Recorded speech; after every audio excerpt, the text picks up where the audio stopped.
Welcome to the channel. I hope you guys are having a great day. As you can see by the title of the vlog, I did some damage.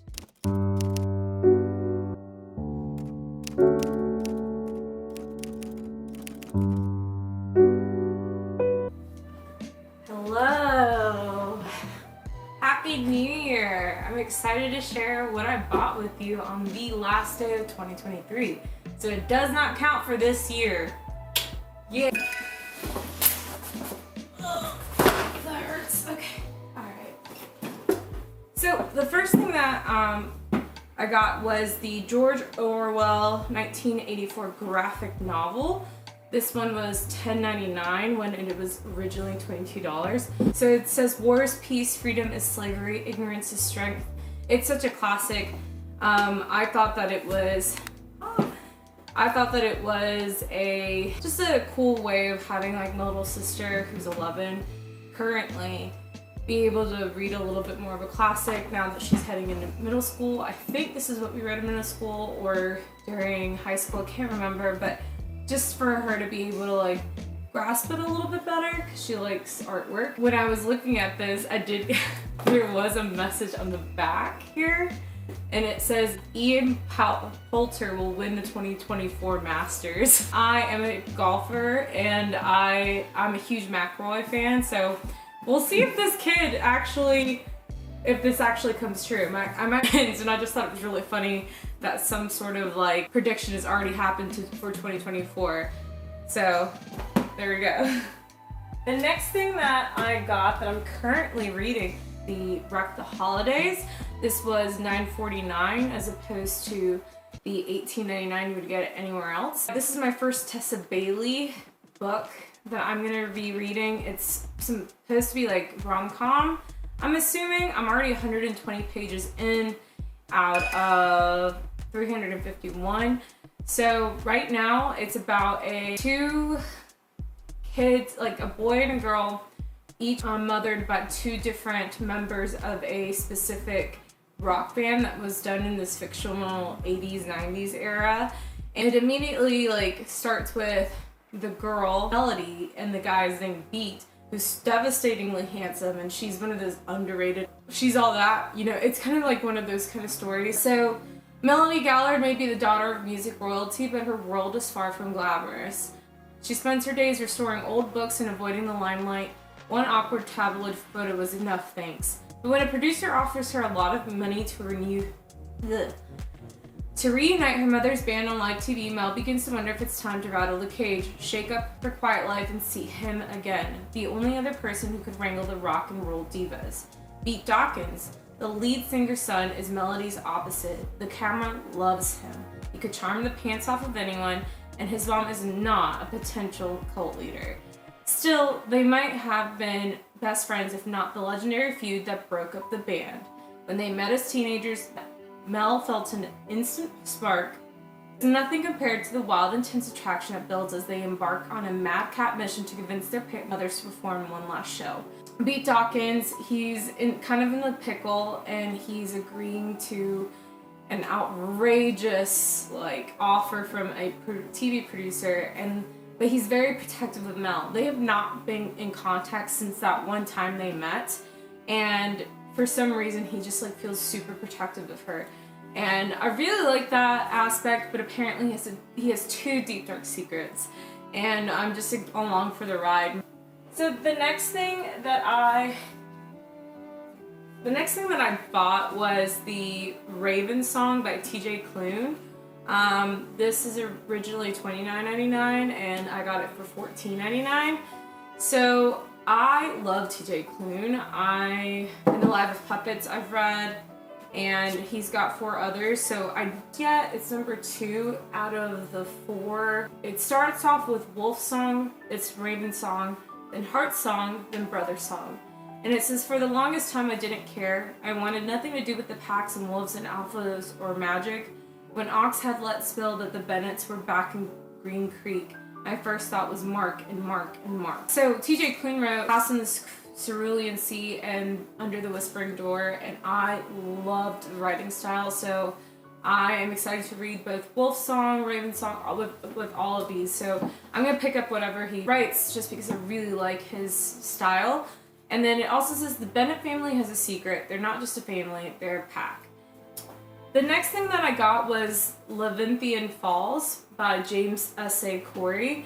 This is part of the Expanse series. Yeah, the Expanse series. So the first one is Leviathan Wakes, and I have been collecting this for a while now.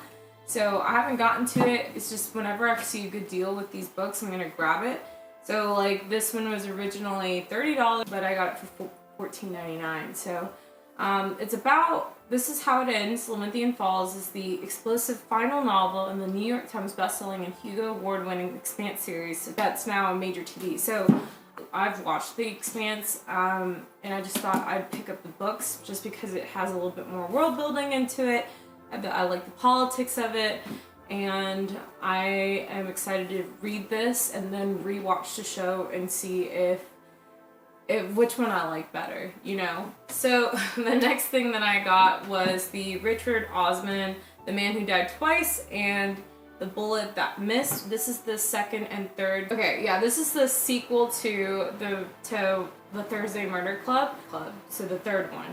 So I saw the fourth one, and it's in hardback. It's about four unlikely friends shockingly murdered in a bag full of diamonds. Like these older people in a senior village basically kind of form a club about solving murders, and it just continues. And then I guess a murder happens within the community. I started the Thursday Murder Club, but then I put it down because I felt like, I think fourth one came out and something, fourth thing came out and I just wanted to read that. So I haven't gotten to it yet. I'm excited to read this series. Reads a latte, who influences a lot of what I read. But it's supposed to be a cozy mystery. I have been enjoying cozy mysteries in between like big epic fantasies and stuff that I've been reading. So these should be short and sweet, and I'm excited. The next thing that I got, I'm really excited about this. This is about RWBY, Fairy Tales of Remnant. I love it's an anime show called RWBY. RWBY, and it says, don't miss this gorgeous gift-worthy collection of RWBY fairy tales straight from the show writers and E.C. Myers. If you're a fan of Rooster Teeth, this is one of their shows that they've done, and I absolutely adore. I think RWBY's probably in my top 3 of my favorite all-time animes. Number 1 is Gates. It's about military. It's like a military and fairy tale meet together after this portal opens in the middle of Japan, I think, and in Tokyo or something like that. And then RWBY is about girls, or these girls who kick butt.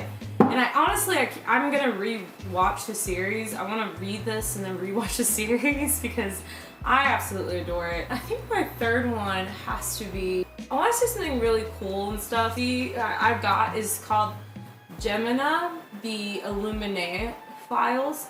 So this is book 2 of the Illuminae Files. It's something that caught my eye. It says, moving to a space station was always going to be the death of Hannah's social life. Nobody said it might actually get her killed. So that's just the top part. And it has it's written with IMs and space files, space notes, I guess, and then it looks really fun. And it just seems like files. It's kind of like a mission file report log thing, and so I'm excited to get into these series. It looks like an older series. Yeah, this was said it was $12.49 and now it's $6.49. Alright, the next thing that I got was Tender is the Flesh. How do I explain this book? It's about cannibalism. It says, this book will pull you in, take hold, and not let go until you reach the final page. Without a doubt, my favorite read of this year. It's about cannibalism. I remember that. Huge. It's so controversial. It's kind of for me, it's kind of like a Brave New World. I just couldn't get through Brave New World. I know it's such a classic, but I couldn't get through the whole conversation of children and in very naked and like in various states, and I just couldn't push through that one chapter.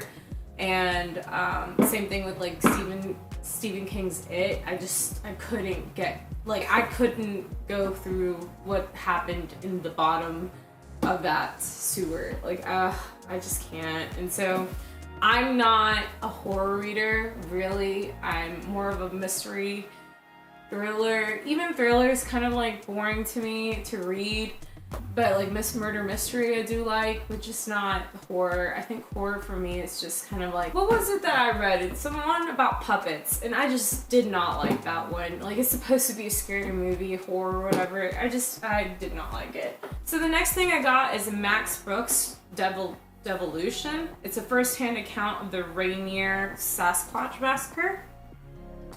It just kind of like piqued my interest here. So he wrote World War Z, takes on the Bigfoot legend with a tale that blurs the lines between human and beast and asks what we are capable of in the face of the unimaginable. So I really like watching about if these conspiracy theories are true, especially like ghost hunting videos. So we don't bring that in the house though, we watch that outside. But this looks like a fun read, just because World War Z was really well done as a movie. I didn't read the book, but I might as well try on something else that isn't zombie related. Then the next thing I got was Shannon McGuire. So sorry if I said that incorrectly. And this is the middle game. I have been looking forward to this since like October. I just haven't been able to pick it up yet because I was on a book buying ban. So this is meet Roger, skilled with words, languages come easily to him. He instinctively understands how the world works through the power of story. Meet Dodger, his twin. Numbers are her world, her obsession, her everything. All she understands, so through the power of math. Roger and Dodger aren't exactly human, but though they don't realize it. They aren't exactly gods either. Not entirely, not yet. Meet Reed, skilled in the alchemical arts. With Reed created Dodger and her brother. He's not their father, not quite, but he has a plan. Godhood is attainable.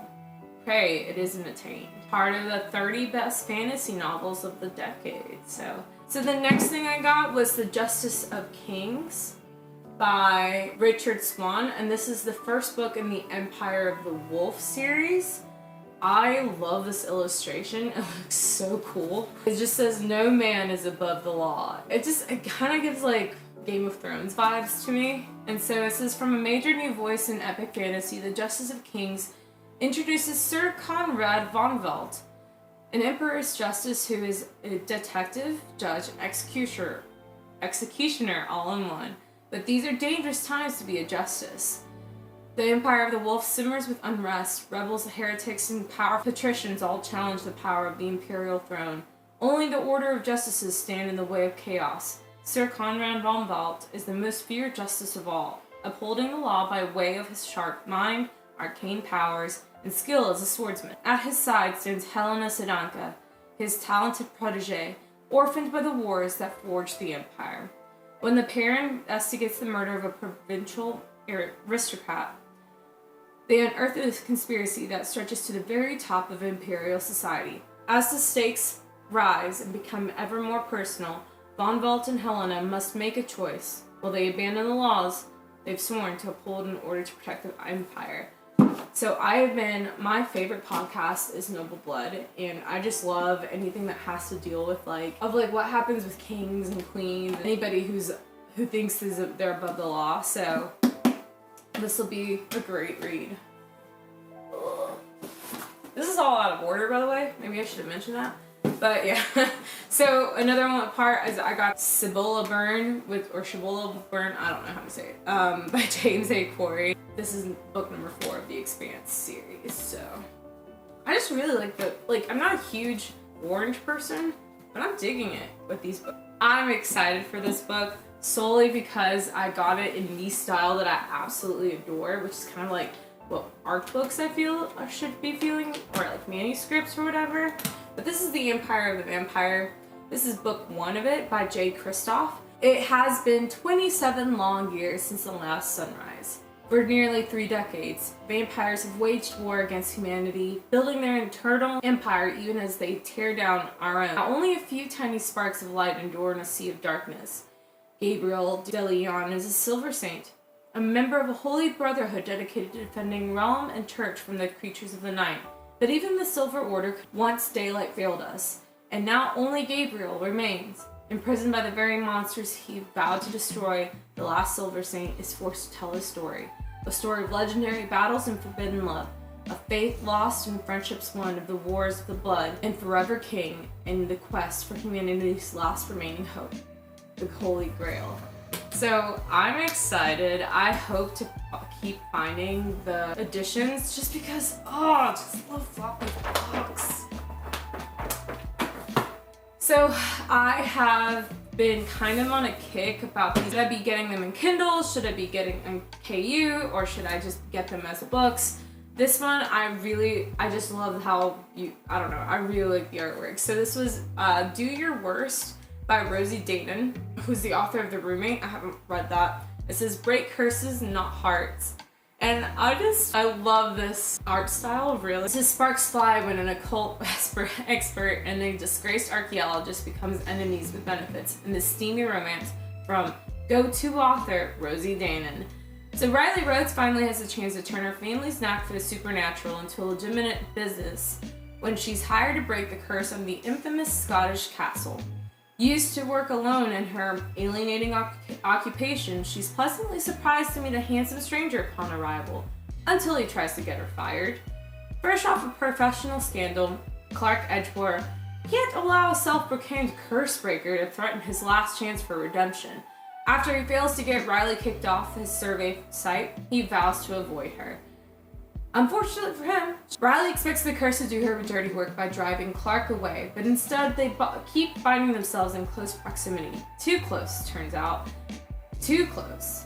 Turns out the only thing they do better than fight is fool around. If they're not careful, by the end of all of this, more than the castle will end up in ruins. This sounds like an October read, but I don't know. This might be a February read. The obligatory Harry Potter book. I absolutely just adore them, so I'm trying to find them more. The subscription box that I get from LitJoy or from the Magical Trunk or the Wizarding Trunk, they normally have like these book covers that I can just replace these with if I needed to. So the next thing I got is Something in the Air by Suzanne Enoch. Anything medieval, anything King Royal, I just really enjoy.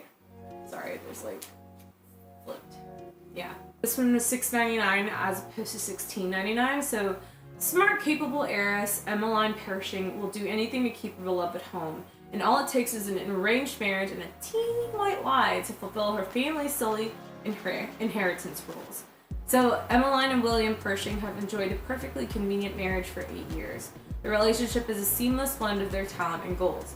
They've settled into separate, well-ordered lives beneath the same roof and are content to stay that way. Or so Emmeline thinks. And if William has secretly longed for a bit more from the woman he adores, he's managed to be content with her supreme skills as a hostess and planner, which has helped him. Then Emmeline's grandfather, the reclusive Duke of Wiltshire, summons them both for his birthday celebration and demands they bring their 2 little angelic children.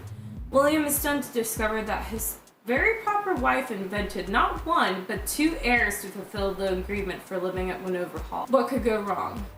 Enter George, age 8, and Rose 5, the 2 most unruly orphans in Britain. As the insanity unfolds, their careful professional arrangement takes some surprisingly intimate turns as well. Perhaps a bit of madness is necessary to create the perfectly happily ever after. So I guess they don't have children, and then they just borrow children. So this is Meet the Millers, but like back in the day. Victorian era. Let's go. Alright, so the next thing I got was Crave. I love how these all look very similar to Twilight, and this was $5, so I was like, screw it, why not? And I don't want to know anything about it, only because I feel like if it's a mix between Twilight and Zodiac Academy, that's all I need to know. That's all I need to know. So I'll update you once I get like the rest of the series, but yeah, I just thought like why not just go ahead and try it out, just because it looks so similar to Twilight. So the next thing I got was The Rig by Roger Levy. I just love, like, you could just feel this book. It's so nice, and it's so thick. So this one says, on a desperate planet, two boys meet, sparking a friendship that will change human society forever. On the windswept world of Bleak, a string of murders lead a rider to a story with unbelievable ramifications. One man survives the suspicious attacks, but is left with a morbid fascination with death, the perfect candidate for the perilous job of working on a rig. Welcome to the system. Here, the concept of a god has been abandoned, and a new faith pervades Afterlife, a social media platform that allows subscribers a chance at resurrection based on the votes of other users. So many lives forever interlinked, and one structure at the center of it all. The Rig. I've watched Upload, the 2 seasons on Amazon Prime Video, and then I guess this sounds kind of like, what is that thing called where there's this one scary movie that like, if the more likes you get, the more you have to do this one thing or something like that. And I can't remember that movie, but that was so screwed up, and I guess that's what this is, so just a sci-fi version of it. Okay, so the next thing I received was the Poppy War series. I have them in paperback, but I just needed to get them in these hardbacks just because they were all there, so why not? And like, look at the pretty designs that they have. Like, yeah, look at the pretty designs on them. And so, I don't know, I don't know if I like these more the paperback. I just thought I'll get them and see which one I like, but most likely I'm gonna keep these and just give back the paperbacks. I'm normally a paperback girl, but lately, if they're pretty like this, I'm gonna get them. So I got the Poppy War, I got the Dragon Republic, and then I got Burning God. So these 3 I got just because, why not? And I still haven't read them yet, so, but these are pretty. Because everybody's buying them online for like, with more sprayed edges for like $30 each. The last thing I got from half price was the Red Rising series. I have like the weird paper, like the shorter paperback versions, and I just saw this and I was like, okay, I need to get this set because it's floppy.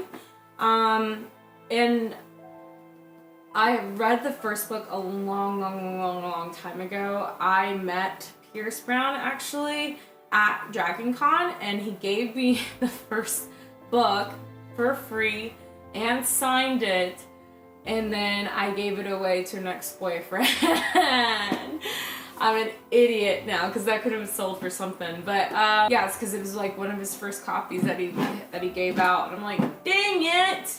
But really up my alley. So that brings me into Barnes and Noble.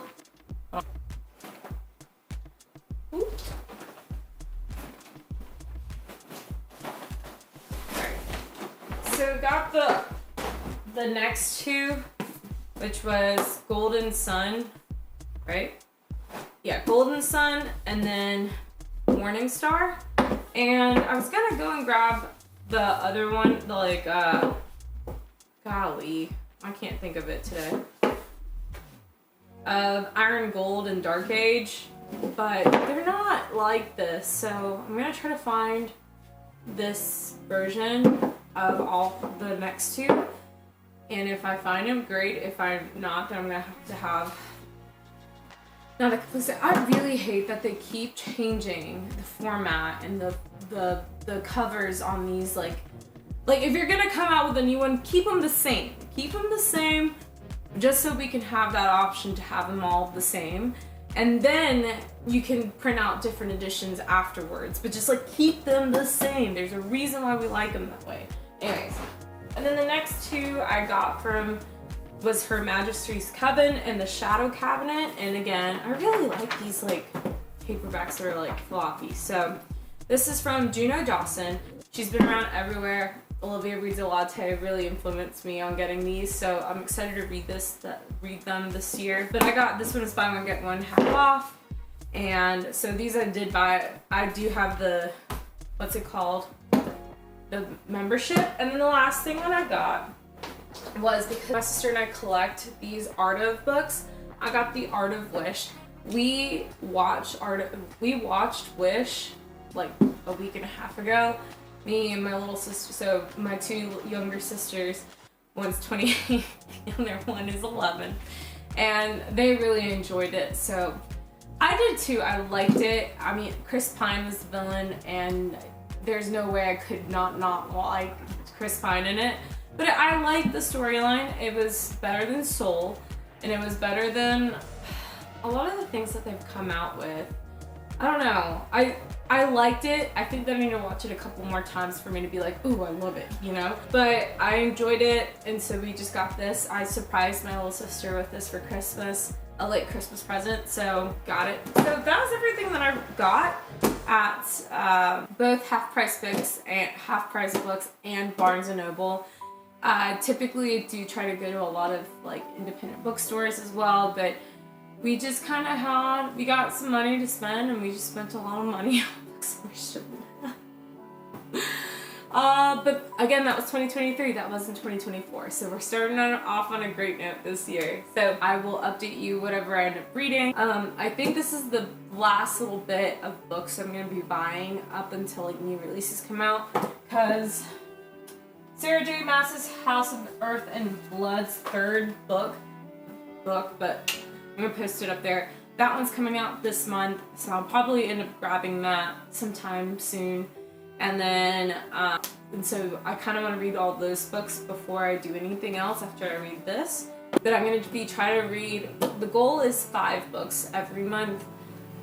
And like Zodiac Academy is going to be one of those books too, just because I really love the book series. But those are gonna be on Kindle, so thank you so much for watching, and I hope that you guys enjoy the rest of your year. And by the way, go get the books that you want to get. If you want to get them at a discount and want to go and experience the shopping of it, go into it and like mark down what you want. I think personally, what I need to do is to do a book library. I was starting it last year and then I stopped. And so now that everything's a little bit more organized, I know it doesn't look like it. It's a little bit more organized. I do want to start actually now I know what I have, and instead of like checking on Goodreads of my bought list.